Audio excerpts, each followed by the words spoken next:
And I really enjoyed going to college here. A lot of great memories, and actually I forgot something I need real quick. So a lot of great memories,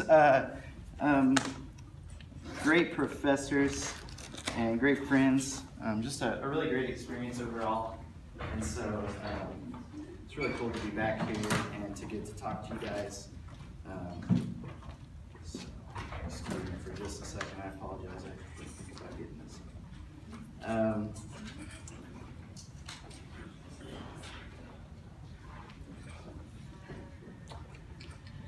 All right, so yeah, glad to be here this morning. Thank you guys for being here and listening to my hopefully helpful information to you. This is my family. It's my son Kai. He's 3 years old. He's crazy, awesome little boy. He likes to paint and to draw and he likes music. He loves heavy machinery and tools and weird things like that. He's a really cool little boy. And my wife Callie. We've been married for 9 years this year, and she does CrossFit in our hometown of Woodward. If you don't know what CrossFit is, it's crazy. She climbs ropes and does pull-ups and lifts weight and stuff like that. It makes me look bad, so she is a cool lady. Really blessed to have a really great family. So I just want to take a little bit of time this morning to talk to you about my college experience after I graduated to now. Here's nerdy college Chris and little less nerdy Chris a few weeks ago down here. Hopefully a little less nerdy. But why do I want to share you my experience from college to now? I have kind of a unique experience in that what I'm doing now wasn't even on my radar as a possibility for something to do in college. I never even considered it, didn't think it was a possibility, and so it was really cool how that played out in my life for me to be able to do something that I love to do and still be able to do art. So I know probably a lot of you are sitting here right now thinking, what am I going to do with my art degree? What am I going to do when I graduate? And that's kind of a scary thought. And I was there too, and I didn't know what I was going to do when I graduated. I graduated, and I didn't know what I was going to do after that even. And so just realize there's hope for you to do something you love in the art field.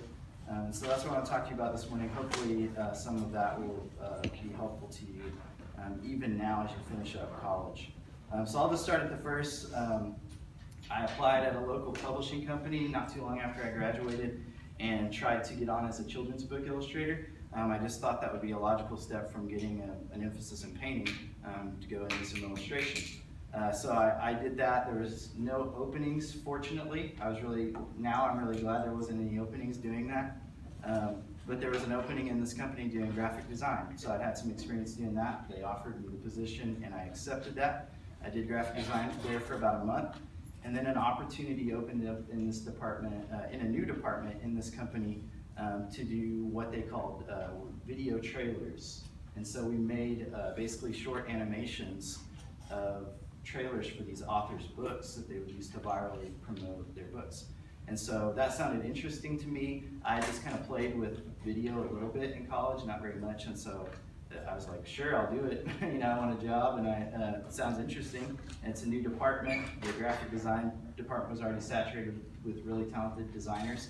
So I jumped in there, and I basically made the resolution that I would be the best animator in that new department. So I set a goal of learning something new about animation every week, about motion graphics. I would take a skill and try to incorporate it into the projects I was working on, and started learning about who the players were in the animation industry and motion graphics industry, and the work I liked, tried to aspire to be like that, to have work of that caliber. Not long after I got in that department, I networked with two people who I vaguely knew that were in the film industry. So I knew a guy named Brian Cates, who was a filmmaker in Oklahoma City, and I didn't know him well, but I just took a chance and emailed him and I said, hey, I started in this new position and I really have no idea what I'm doing. I have no experience in this whatsoever. So would you just watch my work and tell me if it's crap or not, and tell me if I'm doing a good job? Basically critiquing my work and giving me some mentorship there.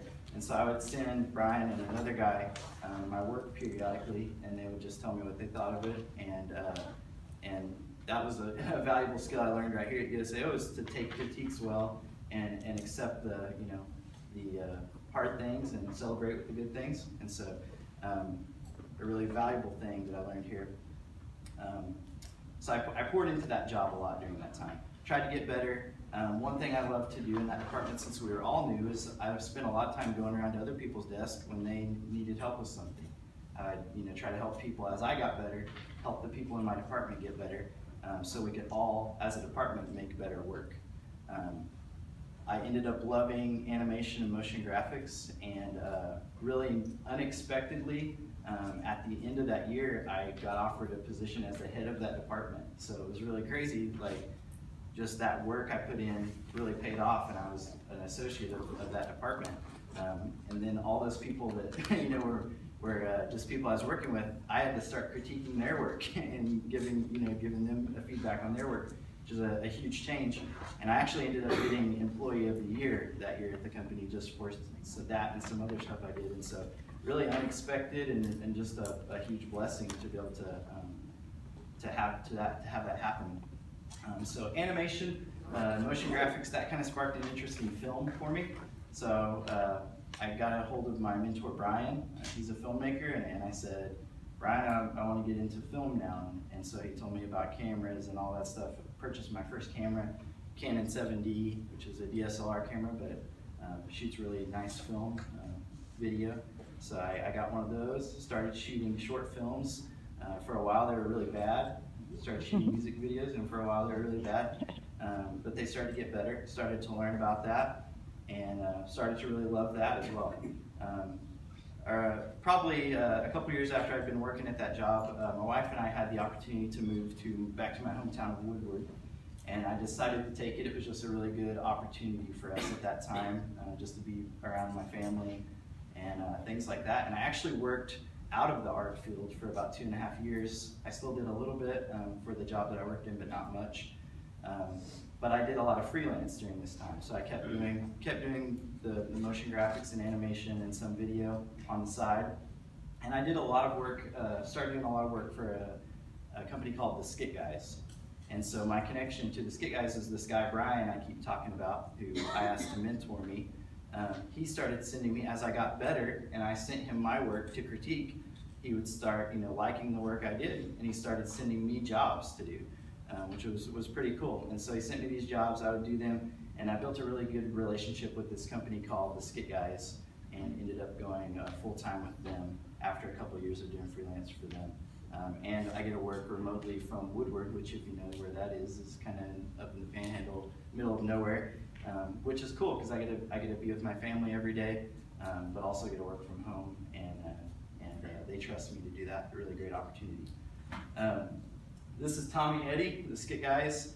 These are two high school friends that they started basically in high school doing comedy sketches. They would watch SNL and write their own sketches that were similar to that stuff, and they would do basically comedy sketches for small church events, and they just had some really great opportunities open up for them, and they became basically now they're Christian celebrities, you could call them. So these two guys, that they travel around to events all over the nation and even all over the world, and they do these big Christian faith-based events, comedy.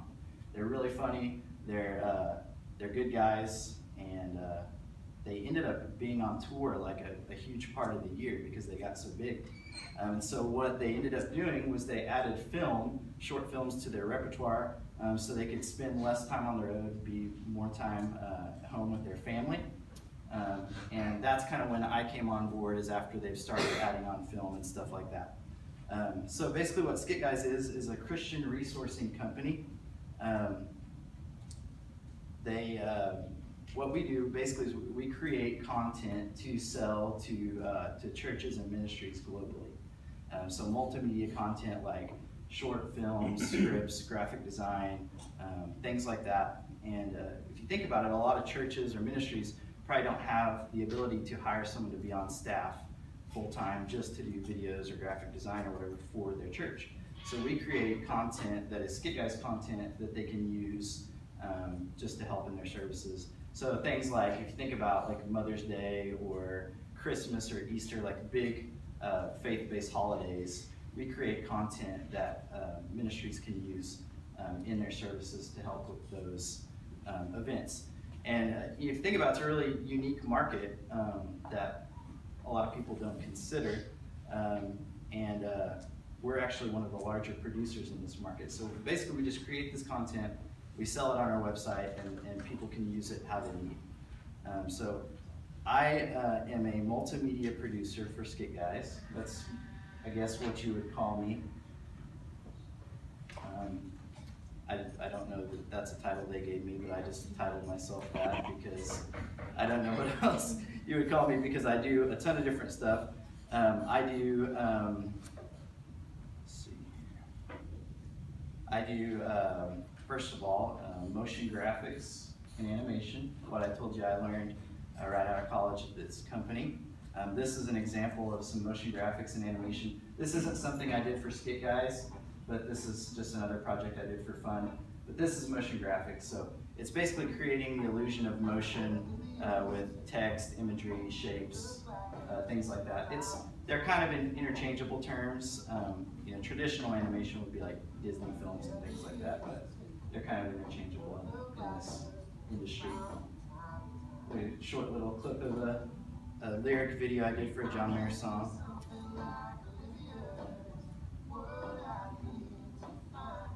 So for Skit Guys, I make stuff like this, but it's faith-based, and so I do that kind of stuff, and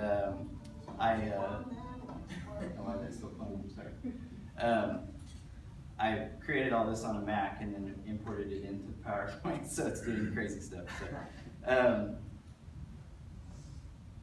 So I write scripts for stuff like that, help write scripts for stuff like that, and am in charge of all the creation of our projects that are like that. That's my job at skitguys.com. I also do visual effects.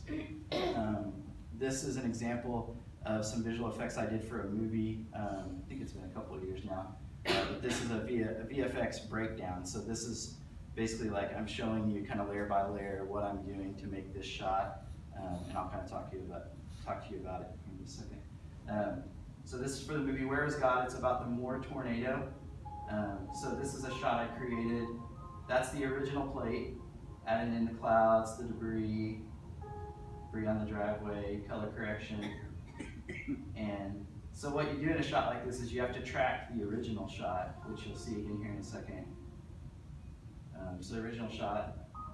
The original plate is what you call it. It's like 2 or 3 months after the tornado happened, so there's a lot of cleanup that's already been done. And for this shot, it's part of the documentary where the lady is talking about coming out of the cellar and seeing, she lived right across from Plaza Towers, seeing the debris and everything, and it was just silent and eerie. And so we wanted to recreate that shot, but obviously we can't go out right after a tornado hits and take footage like that. So visual effects is basically creating stuff after the fact. Like, so you go out and shoot footage and then you add in shots, you know, things that are too dangerous or expensive or impractical to do, explosions or make someone fly or whatever. And so I do a lot of that for the short films we make, things like that. So they actually have a nickname for me on set, when I'm working on set. It's called CIP, which means Chris in Post. So if they have something they don't want to fix on set, like if somebody's in a reflection of a shot or the boom mic drops in or something like that, they just yell CIP, and that means I get to do it later. So kind of fun. They always tease me with that. I do some graphic design for Skit Guys. This is not all Skit Guys stuff. This is just some stuff I've done just for fun and for other projects. I won't explain that a whole lot because you guys know what that is. Sometimes I get to add traditional art into what I do. It's a really cool part of like having a traditional art background. So this is a a video we did, and we used all ink and water, so I drew pictures in water, and then we dropped the ink into them, and we filmed this video. So we filmed it in 4K, which is really, or 5K, which is a really big video, and we did all this movement post, like so all the camera moves and everything like that, I did after the fact. So we just shot the footage and then I added all the camera moves in. So it's pretty cool to think about, you know, the mix of video and traditional art. This was a really, really fun project to work on. We believe that Jesus is the Son of God. We were actually inspired by, if you've seen on Netflix, the intro title to Marco Polo is inspired by that. And so that, oh, and I forgot to mention too, the Where Was God documentary is on Netflix too, if anybody wants to watch it. Yeah, traditional art, I get to do that a lot, and I get to be on set. So I get to be a grip or gaffer on set, which basically I'm in charge of all the expensive, heavy equipment and learning how to use it and move it around, set it up safely, being able to talk to the director and cinematographer and all these people and know what they want as far as lighting, things like that. So that's what I do on set. So you see all these weird rigs and all that stuff. We build all that when we are on set. So we're like a full film crew. We have a full set of 15 or 20 people. And if you haven't ever been on set, it's a lot of fun. Before Oklahoma has a really great film industry. And if anybody's interested in being on set, I could get you into any of our sets to be a PA, anytime assistant, and just kind of get your foot in the door and learn about the film industry. So if you're ever interested in that, it's really fun. A good career here in Oklahoma. There's a lot of big stuff going on. Oklahoma actually has some really great, just some benefits to shooting film here. So a lot of people from LA and different places will come to Oklahoma to shoot films because it's a lot cheaper and you get some great benefits from the state for doing it. Okay, I'll check my time here so I'm not going too much over. I want to get to the stuff I want to share with you. This is just kind of some background on me. I do freelance painting and video still. Here's some paintings I did. There's one of Kevin Durant. You can see it. It's in his house now. In the shot below. That was a really awesome opportunity. I did Phil and Kay Robertson from Duck Dynasty. You got to meet them, and they auctioned off one of the paintings, and then the other paintings in the house. You can see it on the show if you watch the show.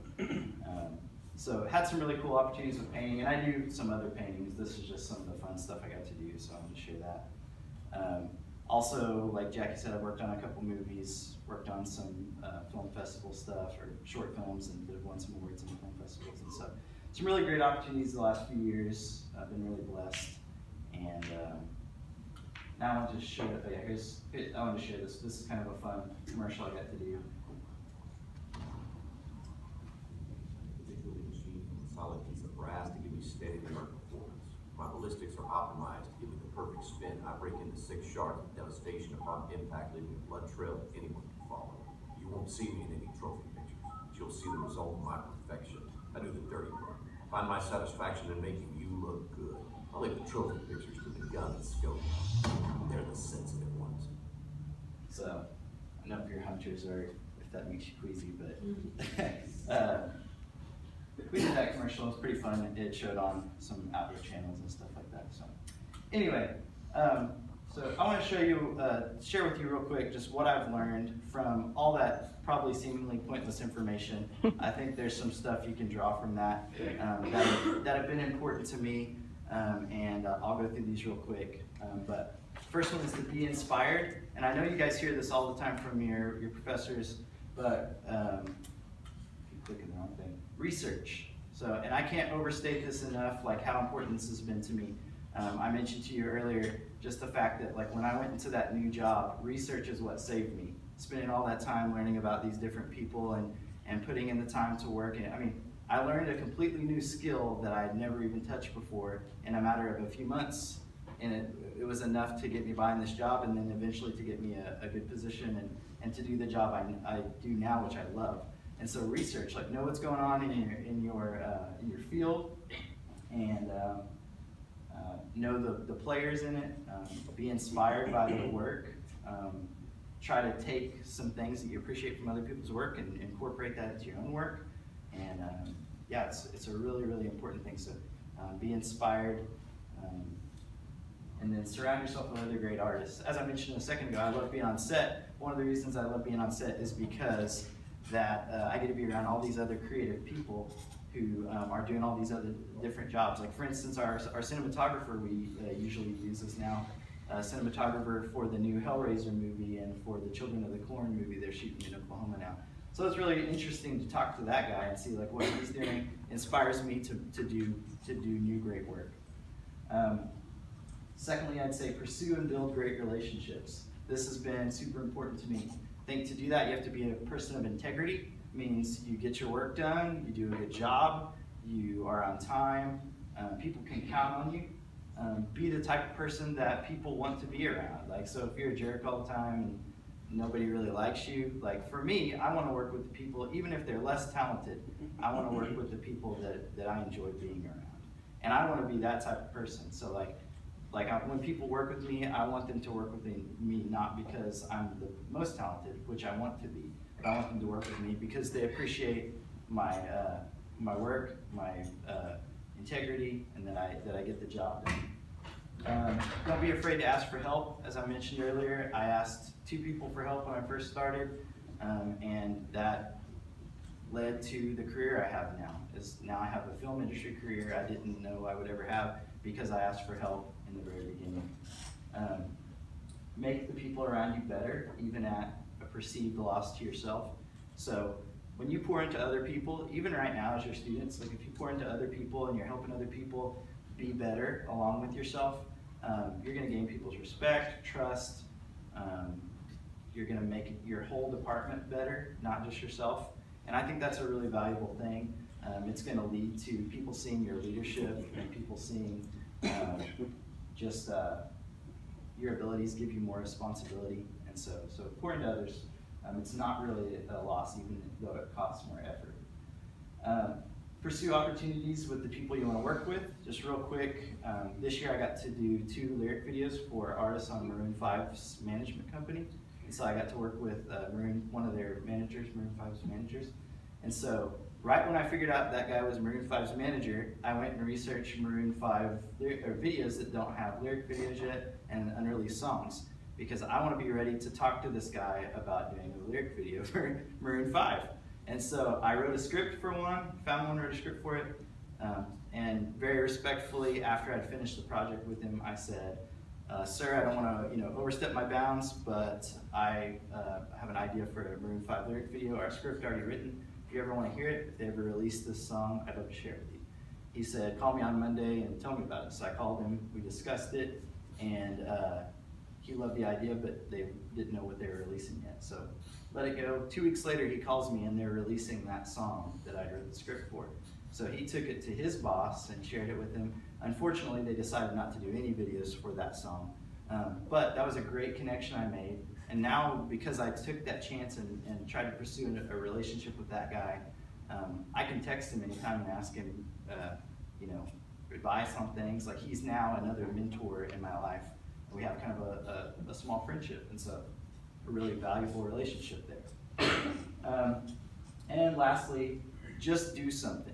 So if you aren't sure what to do, just do something. Don't just sit around and wait for opportunity. Don't graduate and wait for someone to come offer you a job. Go pursue the things you're interested in. Right now, do something. Don't just hang out in your dorm. Make a lot of great art. You have a really unique opportunity in your life right now to do art that you'll never have again. You have kids and a job and all these different things that put stress on that. Just do it right now. Take advantage of your opportunities. Set frequent and attainable goals. So as I mentioned earlier, I set those goals in the beginning.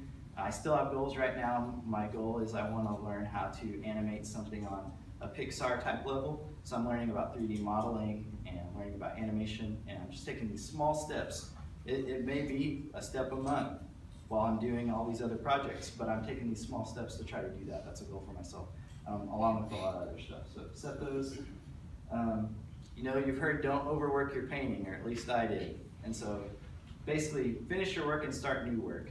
So I may be totally wrong in saying this, but in my opinion, doing a lot of great work is better than just doing like one or two perfect works. So you're always going to look back at your work and say, I could have done that better. I can improve this. So get your work done, put it out there for everybody to see and enjoy, and then move on to your next thing and just keep getting better at what you do. And take time to create for your own enjoyment. So having a career in art, a lot of times you don't get to do exactly what you want to do, or a client wants something different than the direction you think the art should take. And so set time just for yourself to de-stress and just enjoy art for art's sake. That's my kind of 3 big things, and we'll do our questions later, I'm sure. But so be inspired, make good relationships, pursue good relationships, and just do something. Thank you very much. Appreciate it.